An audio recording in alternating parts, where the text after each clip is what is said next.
समय एक जीवन का सिक्का है और आपके पास सिर्फ एक ही सिक्का है और आपको सोचना है कि आप इस समय के सिक्के को कैसे खर्च करें। Hello everyone, welcome back to my channel commerce knowledge full. मैं हूं प्रोफेसर दिशिता सेठिया और आज हम डिस्कस करने वाले how to prepare time table for any exam. And before that, if you are new to my channel, then don't forget to like, share and subscribe to my channel. Even on your notification bell icon so that आपको latest videos पहले मिले। So before starting with the timetable, आज के video में हम क्या क्या discuss करेंगे उसके बारे में जानते हैं। First, we are going to discuss how to make successful timetable for any exam. Second, how to implement the timetable for exam. And the third, what is the right time to study. ये भी बहुत ज्यादा important है। सो ये 3 point के बारे में हम डिस्कस करेंगे। सो मेरा रिक्वेस्ट आपसे, आपको ये वीडियो पूरा लास्ट तक देखना है। So before starting with the time table, आपका एक क्वेश्चन मेरे लिए, दैट इज आपका जो स्टडीज के लिए अप्रोच होना चाहिए वो कैसा होना चाहिए। It should be always a positive. जब तक आप पॉजिटिविटी से काम नहीं करोगे, एक आपका अप्रोच पॉजिटिव नहीं होगा, तब तक आप कितने भी टाइम टेबल बना लो, आपको उसमें सक्सेस या रिजल्ट्स नहीं मिलेगा। So first and the most point, important point, that is your approach towards your study should be positive. Second, that is you have to decide your target. So second point आपका होगा to decide your target, क्योंकि जब तक students आप target decide नहीं करोगे, आपका goal decide नहीं करोगे, तब तक आपका टाइम टेबल जो हम डिस्कस करेंगे वो यूजफुल नहीं हो सकता। So as a student you have to decide कि आपका टारगेट क्या है, वेदर टू स्कोर 60%, 70%, 80%, 90%। तो पहले आपको बैठ के अच्छे से समझ के आपको डिसाइड करना है कि आपका टारगेट क्या है। तो second and the most important point, decide your target. And the third thing that is very important, put your 100% efforts. Yes, आपको आपके स्टडीज के लिए हार्ड वर्क करना है, because it is always said hard work is a shortest path of success. Hard work is a shortest path of success. अगर आप hard work करोगे तो सक्सेस तक आराम से पहुंच जाओगे, बट उसके लिए आपको क्या करना होगा, आपको हार्ड वर्क करना होगा, आपको कंटिन्यूअस हार्ड वर्क करना होगा, कंटिन्यूअस एफर्ट्स डालना होगा। And it is very important to be consistent in your studies. जब तक आप कंसिस्टेंसी से काम नहीं करोगे तब तक आपको रिजल्ट्स नहीं मिलेगा।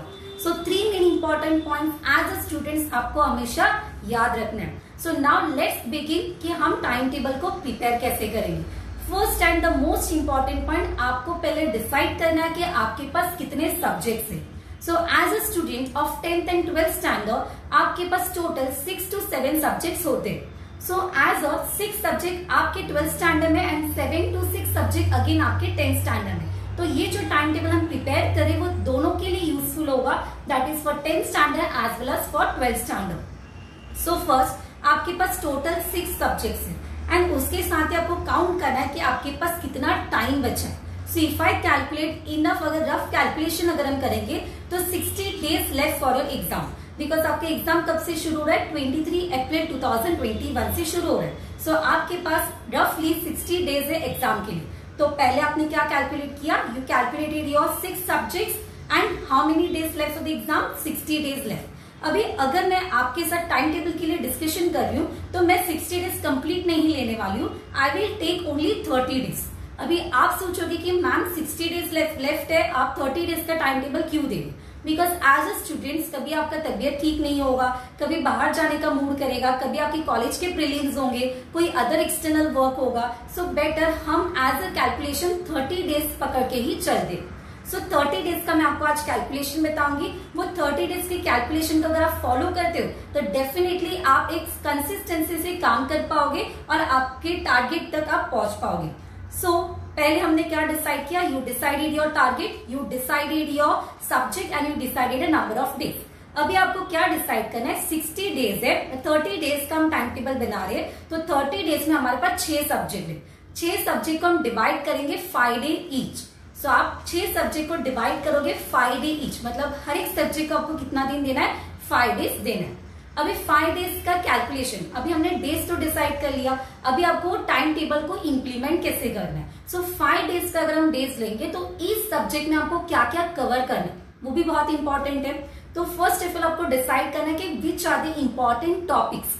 या कौन से आपके हाईएस्ट वेटेज चैप्टर है, कौन से इंपॉर्टेंट चैप्टर्स है। अभी आप बोलोगे मैम कि अभी तक हमने कुछ पढ़ाई शुरू ही नहीं की है, ना बुक हमने ओपन की है, तो हमें कैसे पता चलेगा कि कौन से इंपॉर्टेंट टॉपिक्स है, कौन से इंपॉर्टेंट क्वेश्चंस है। तो आपके लिए मैंने मेरे चैनल पे वीडियोस बनाए हैं, तो आप वीडियोस प्लेलिस्ट पे जाके आप how to prepare for the board exam और पेपर पैटर्न के बारे में डिस्कशन किया है।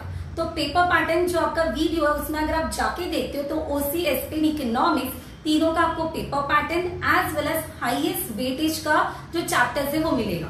तो आप पहले वो वीडियो को देखोगे जिसमें आपको पता चलेगा कि हर एक सब्जेक्ट में हाईएस्ट वेटेज चैप्टर्स कौन से।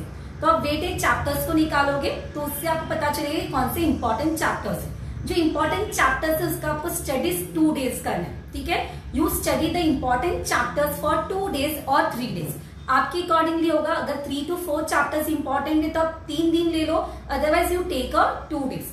सो 2 days for important chapters and 2 days for important question bank. अभी आप बोलोगे कि मैम हमें नहीं पता कि कौन से रिपीटेड क्वेश्चंस है या कौन से क्वेश्चंस है जो हमें पढ़ने, तो आपके लिए मैंने वीडियो बनाए इंपॉर्टेंट क्वेश्चन बैंक का। आपको वीडियो ओसी, एसपी, इकोनॉमिक्स मेरे चैनल पे मिलेगा, तो वो चैनल के लिंक पे जाओ, वीडियो पे जाओ और वीडियो को देखो, उसमें से आपको इंपॉर्टेंट क्वेश्चन बैंक मिलेंगे।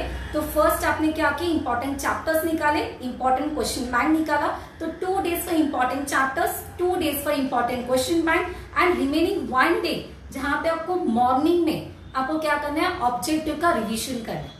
अभी आप सोचोगे कि हम ऑब्जेक्टिव कहाँ से पढ़े, ना तो हमारे पास टारगेट है, ना तो हमारे पास रिलायबल है, कोई अदर सोर्स अवेलेबल नहीं है, सिर्फ आपके पास टेक्स्ट बुक है। सो text book is enough for an object. Text book के पीछे जितने भी ऑब्जेक्टिव्स है स्टूडेंट्स, आपको वो एक बार गो थ्रू करना है बहुत अच्छी तरह से और वो ऑब्जेक्टिव्स को कवर करना है। आपने मॉर्निंग को 2 और 3 आवर्स ऑब्जेक्टिव एक बार पढ़ लिया आपने, और शाम को आपको दैट इज 3 to 6 या 6 to 9 as per your availability of time आप क्या करोगे, आप एक पेपर सॉल्व करोगे।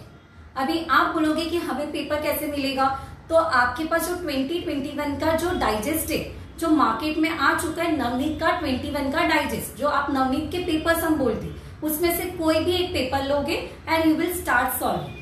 अभी आप बोलोगे कि हमें वो नवनीत का डाइजेस्ट परचेस करना है, सो नॉट नेसेसरी। आपके पास अगर फ्रेंड्स होंगे उनके पास डाइजेस्ट होगा तो उससे एक फोटोकॉपी ले लो और वो पेपर सॉल्व करना शुरू करो। So you start preparing for that particular paper और 3 घंटे का टाइम लो और वो खुद से पेपर को सॉल्व करो, जिससे ये समझेगा कि आपको कितना आता है और जो भी हमने क्वेश्चंस 4 डेज में पढ़े हैं वो क्वेश्चंस पेपर में है कि नहीं, उसका भी आपको एक सेटिस्फैक्शन मिलेगा।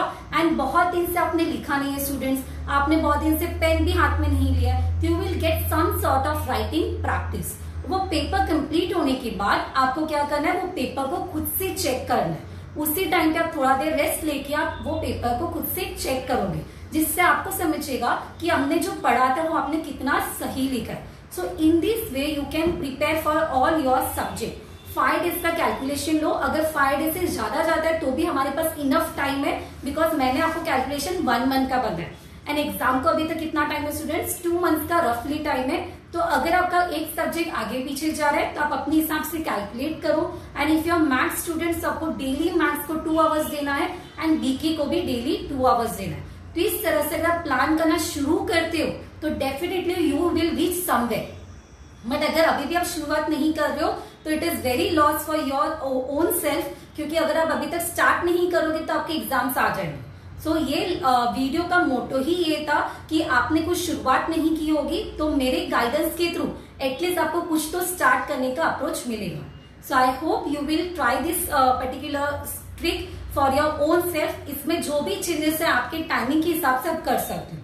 Second thing, if I right to answer you, that is what is the right time to study. ये बहुत जन के माइंड में होता है कि हम कभी स्टडी करें, कभी हमें ज्यादा से ज्यादा याद हो सकता है। So it is very important जो मॉर्निंग का टाइम होता है, you can take the example from 5 to 8 या 5:30 to 8:30 या 9 o'clock तक आप स्टडी कर सकते हो। It is very important to wake up early in the morning. जितना आप मॉर्निंग में पढ़ोगे उतना ही आपका जल्दी से याद होगा। सो इट इज वेरी इंपॉर्टेंट कि आप जल्दी उठो एंड जल्दी जो भी डिफिकल्ट सब्जेक्ट है वो पहले कवर अप कर लो।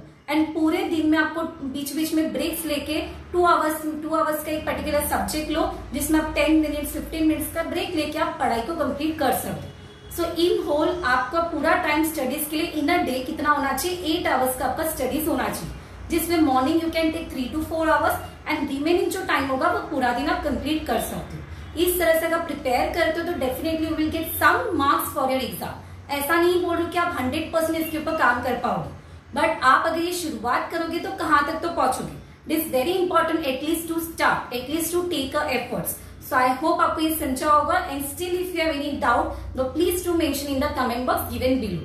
Thank you all, keep supporting, stay tuned.